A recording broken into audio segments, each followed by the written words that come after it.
guys চ' আপোনালোকে পৃথিৱীৰ আটাইতকৈ ধনী দেশবোৰৰ নাম বহুত শুনিছে চাগে পৃথিৱীৰ আটাইতকৈ ধনী দেশ মানে research countries in the world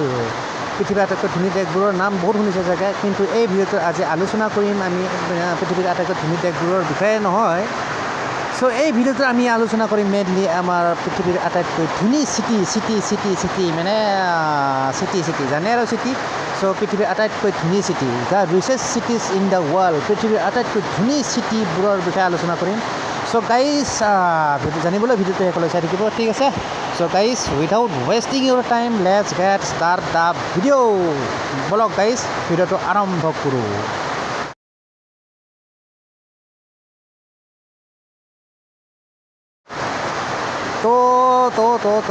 তো richest cities in the world পৃথিৱীৰ আটাইতকৈ ধনী চিটি টাউন বুলি ক'ব পাৰি চিটি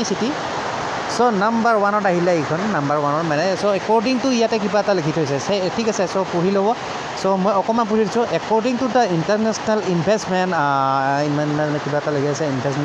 ইনভেষ্টমেণ্ট মাইগ্ৰেশ্যন ফাৰ্ম হেনে partner New York is the world wealthiest in the world with millionaires ঠিক আছে নিউয়ৰ্ক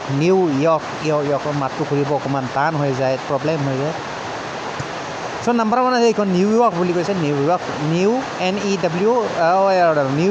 নিউয়ৰ্ক মানে এইটো আমেৰিকাৰ নিউয়ৰ্ক চিটি আৰু ইয়াতে আছে আপোনাৰ ৱৰ্ল্ড উইথ 3,000 নহয় 3,40,000 মিলিয়ন ইয়াৰ্ছ ঠিক আছে ইয়াৰ মানে ৱেলথিয়েষ্ট মানে ইয়াৰ ধনপতি এইখন চিটিৰ মানে নিউয়ৰ্ক বহুত ডাঙৰ চিটি হয় 3,40,000 মিলিয়নিয়াৰ্ছ ঠিক আছে নিউয়ৰ্ক চ' এইখন আছিল নাম্বাৰ ওৱান চ' নাম্বাৰ টুত আহিলে টকিঅ' ক'ত আছে জানেনে গাইজ টকিঅ' আছে আপোনাৰ Japan Tokyo' is the second wealthiest city in the world মানে টকিঅ' হৈছে আপোনাৰ কি কয় পৃথিৱীৰ আটাইতকৈ দ্বিতীয়খন আটাইতকৈ ধনী চিটি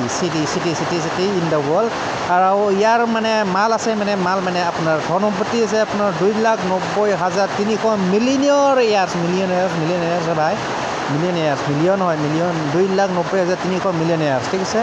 চ' এইখন আহিলে আপোনাৰ টকিঅ' আৰু ই আহিলে আপোনাৰ পৃথিৱীৰ আটাইতকৈ ধনী চিটিৰ ভিতৰত নাম্বাৰ 2 টকিঅ' চ' নেক্সট আহিলে আপোনাৰ এইখন San Francisco the San Francisco Bay Area comes third on the list মানে পৃথিৱীৰ আটাইতকৈ ধনী চিটিৰ ভিতৰত নাম্বাৰ 3ত আহিলে আপোনাৰ ছান ফ্ৰান্সিস্কো ঠিক আছে যিয়ে নহওক গাইজ আৰু ইয়াতে বাৰু ইয়াৰ কিমান মাল আছে ইয়াৰে মাল মানে ধনপতি মানে টোটেল ৱেলথিয়েষ্টটো ইয়াতে মেনশ্যন কৰা নাই এনিৱে গাইজ এইখন আছিলে ছান ফ্ৰান্সিস্কো আৰু এইখনে হ'ল পৃথিৱীৰ আটাইতকৈ ধনী চিটিৰ ভিতৰত নাম্বাৰ 3 চ' বলক গাইজ নেক্সটখন চাই লওঁ মানে নেক্সট চ' নেক্সট বুলি ক'লে আহিলে এইখন লণ্ডন আৰু এইখন দেখিছে লণ্ডনৰ এখন ফেমাছ ব্ৰিজ হয় এইখন লণ্ডন আৰু London ranks on the 4th মানে নাম্বাৰ 4ত আহিলে এইখন পৃথিৱীৰ আটাইতকৈ ধনী চিটিৰ ভিতৰত নাম্বাৰ 4 লণ্ডন আৰু ইয়াৰ আছে আপোনাৰ মাল বুলি ক'লে আপোনাৰ 2,58,000 মিলিয়নিয়াৰ্ছ আছে জিভাটো অকণমান প্ৰব্লেম হৈ যায় মোৰ বহুত টান হয় শব্দটো প্ৰনাউন্সিয়েশ্যনত অকণমান গোলমাল হৈ যায় এনিৱে গাইজ বেয়া চেয়া নাপাব চ' এইখন আহিলে লণ্ডন আৰু ই আহিলে পৃথিৱীৰ আটাইতকৈ ধনী চিটিৰ ভিতৰত নাম্বাৰ 4 ঠিক আছে বলক নেক্সট চ' নেক্সট আহিলে আপোনাৰ ছিংগাপুৰ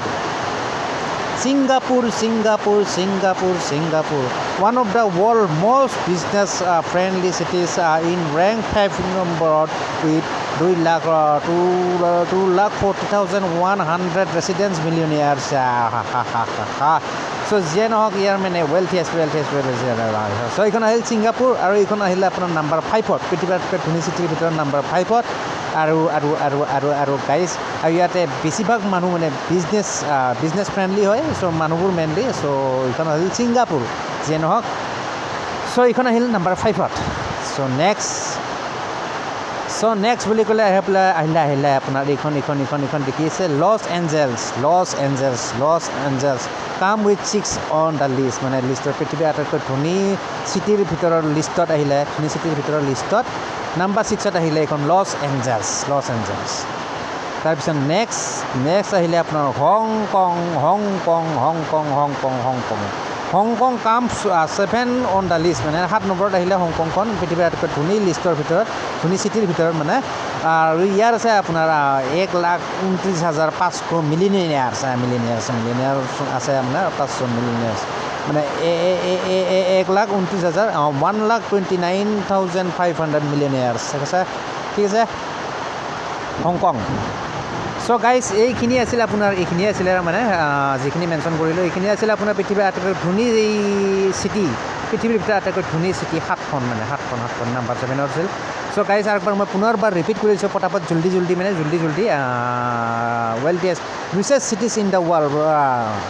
সো নাম্বাৰ 1ত আছিলে আপোনাৰ একৰ্ডিং টাইম যিয়ে নহওক এইখন আছিল নাম্বাৰ 1ত আপোনাৰ হ'ল নিউয়ৰ্ক তাৰপিছত আহিলে নাম্বাৰ 2ত আছিলে আপোনাৰ এইখন কি কয় টকিঅ' ফ্ৰম জাপান আৰু এইখন আছিল দ্বিতীয়খন আটাইতকৈ ধনী চিটি জাপানৰ টকিঅ' তাৰপিছত আহিলে আপোনাৰ ছান ফ্ৰান্সিস্কো তাৰপিছত আহিলে আপোনাৰ এইখন আছিলে আপোনাৰ লণ্ডন তাৰপিছত আছিলে আপোনাৰ ছিংগাপুৰ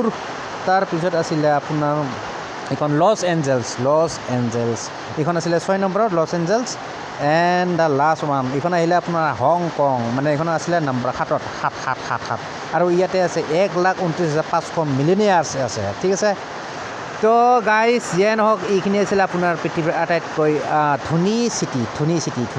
মালামাল চিটি মানে ঠিক আছে সো গাইজ আশা কৰোঁ ভিডিঅ'টো চাই নিশ্চয় ভাল পালে আৰু যদি ভাল চাল পালে ডু লাইক চাইক কৰি দিব গাইজ এটা লাইক চাইক কৰি দিব and don't forget to subscribe my YouTube চেনেলটোকো ছাবস্ক্ৰাইব কৰি ৰাখিব সো ভিডিঅ'টো আৰু বেছি দীঘলীয়া নকৰি ইয়াতে সমাপ্ত কৰিছোঁ আশা কৰি নেক্সট ভিডিঅ' সোনকালে লগ পাম so till then bye guys and see you in the next video'